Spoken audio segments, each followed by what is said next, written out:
Hello, and welcome to the Spanish Flu Box.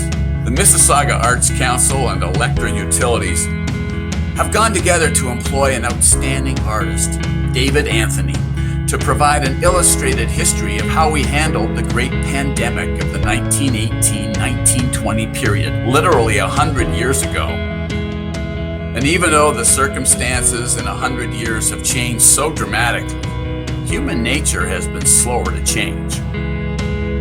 The pandemic and the Spanish flu have so many parallels. The social ramifications of COVID, the way people interact, I think those effects are going to linger for years to come. Part of the parallel, of course, is they are pandemics, and they were worldwide, and the list of the casualty rate was significant in both. There was just as many fallen or casualties in the Spanish flu in Canada as there were casualties in the First World War. This is a moment in time that affected every community, every city, every walk of life in Canada and indeed across the world. And we saw the same kinds of influences, wearing a mask all the time, listening to health leaders on what to do and what not to do, and looking out for Sharpies who had quick fix ideas on liniments and fake solutions that would get you past the Spanish flu epidemic.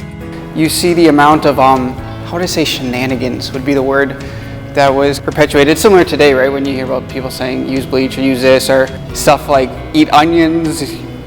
Why eat onions? It's going to make you smell like onions or discolor your skin a little bit. What amazes me is the similarities 100 years ago to today on the best practice health advice.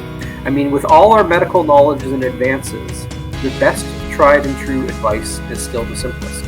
Working with sponsors like Electra Utilities and others enables us to identify neighborhoods and their heritage, highlighting what's unique about them. What I notice is we live in the age of social media, right? So one of the first things people do with everything, whether it's good, whether it's bad, they take videos, they take pictures, they post their opinions and their thoughts, right? So a great piece of art, people walk by, they click, they share it on social media, and it circulates. Other people are going to want to come and see that. They're going to talk about that, right? Yes, wherever you live or walk in Mississauga, somebody's lived there or walked there before. Having connectors to our past highlight that connection to place over time. There's no shame in saying we're not perfect, but we have a story that's worth telling. We have a story that's worth exploring, and we have a story that is worth being proud of.